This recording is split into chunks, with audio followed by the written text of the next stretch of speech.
This is John Kranz with Consim Press, and this is part 3 of our video tutorial series focusing on engagements against escorted ships. Where we left part 2 was we sunk a large freighter, and the small freighter that we engaged with one torpedo was a dud. Although it had hit, it did not detonate. So we had a situation where we had no damaged ships at all. So there was no following attempt for any damaged ships, but rather we tried a following attempt for the entire escort that we were engaged with. And if you recall, we were able to go undetected during the escort detection phase. So what we've done now is we're in the same travel box because we're still completing the same encounter. But you'll notice the forward torpedoes, all 4 were expended against those 2 targets. So what we can do now, as we had a successful follow, is we want to make sure we have our torpedoes reloaded. So in this case, I have 2 steam left, and I'm now going to introduce my remaining forward reloads, which are electric, G7E electrics in this case. So we now have our torpedo tubes fully loaded. We have 1 remaining torpedo in the forward torpedo tube reload area. And we can now, what we'll do is we'll actually fast forward. So to save time, since we've already gone through this more than once in the past video tutorials, we're going to go ahead and go with some assumptions of what we rolled for the ship encounters as well as the day and night. So that's something I do want to mention. Since we had a successful following action, we do need to go back to step 1, combat versus escorted ships. We're basically repeating this cycle again, and we would start with determining whether it's day or night again, just like we did in the previous video where we rolled for day or night. That is actually exactly what we're going to do again, because some time may have passed since we had first contact with this convoy, and now we've reestablished contact with the convoy, but that could have obviously taken perhaps several hours to get situated or to do the approach. So what we would do is we would roll first to determine day or night, and let's assume in this case that we rolled, perhaps we started with day as the die roll, and we then decided to switch from day to night, and that was successful. So I'll say we're back at night again. Of course, we're under escort because we've followed this convoy successfully. And let me move this ship out of the way. That's no longer needed. And what we would do next is we would roll to find out what the 4 targets are, just like we did before back on the table. So what I'm going to do is we're going to take a pause here, and then I'm going to fast forward to show you what targets we have. Okay, we've just fast forwarded with our 4 targets that we basically had rolled for on the target roster, first to determine the ship types and then to find out the actual identity of the ships. And let me zoom in here to show you what we have. So what we have here is we came up with a large freighter, which was 10,000 tons or more. So that's why it's in the 4 space. We have a tanker, which actually was at about 9,000 tons. It was at 9,000 tons, so we put that in the 3 space, and we had 2 small freighters. And what I'm basically going to do is I'm going to repeat the process I went through last time, where I'm going to go ahead and get my torpedoes. So what I'm going to do here in this case is we're going to assign 2 steam torpedoes to the large freighter, and we're going to assign 2 electric torpedoes to the tanker that we rolled. So basically this is what our situation looks like on the chart. So we have here escorted convoy. Again, we've come in at a completely different angle to re-engage this convoy. That's why the ship targets have changed. And what we've decided to do is ultimately we're going to be targeting the large freighter and the tanker with our forward torpedo tubes. It is at night, and we are going to go ahead and proceed yet again with a night surface attack for 1940, because you'll recall the favorable die roll modifier we had when we fired with torpedoes during a night surface. And we're going to come in at a range of medium again. So what we're going to assume happened is we're going to assume we had expended our 4 torpedoes. We're going to skip the part of rolling for each one, rolling the dice. Although let me go to this chart just for one moment, just to show you what chart we're rolling on again. So let me just bring this chart up again. So we're going to go to this chart real quickly. And the reason I wanted to bring up this chart was when we engage the tanker. Remember, we have electric torpedoes that we fired at the tanker, and in this case, a G7E electric torpedo at medium range is actually a +1 modifier. So that's actually like a negative modifier again on the die roll to hit.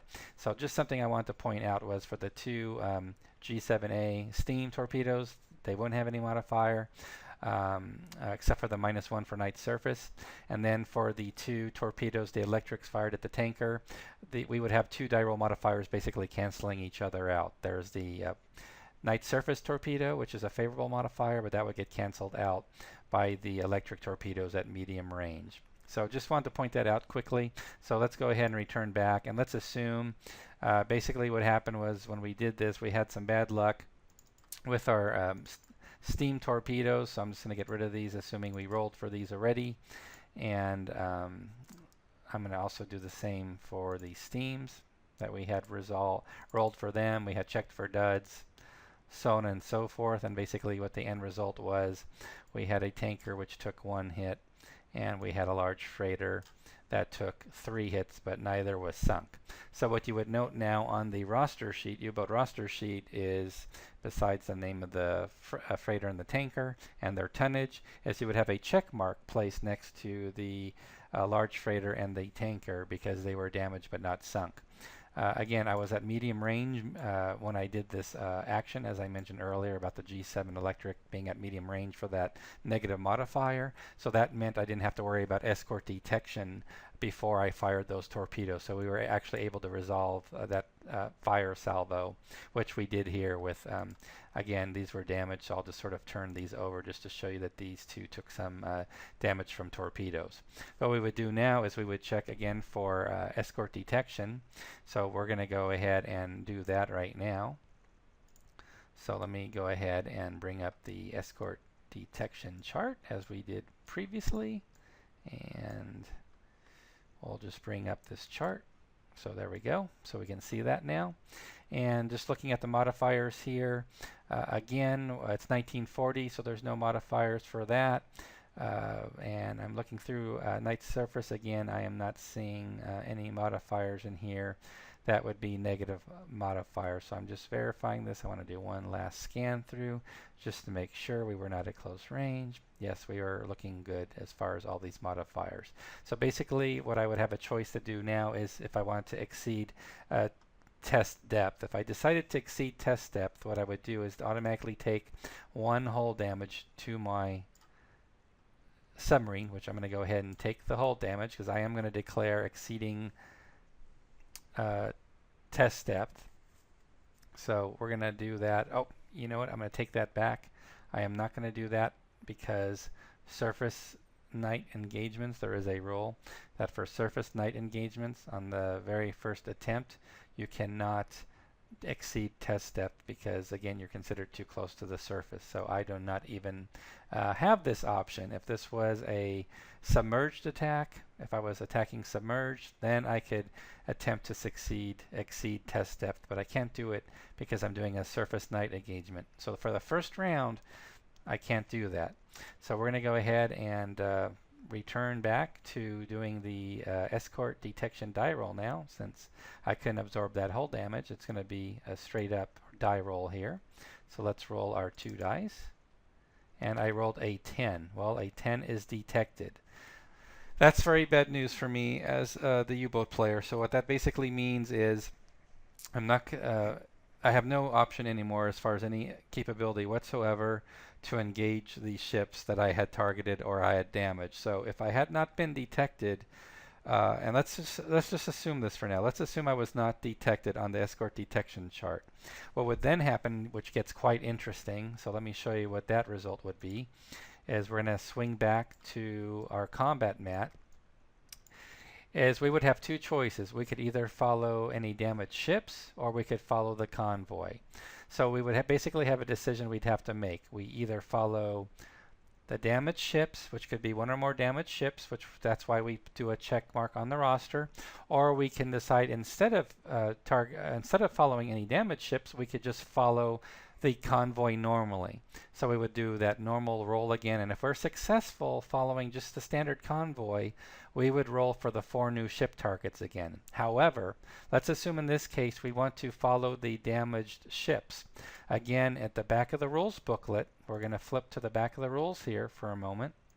Let me bring that up here.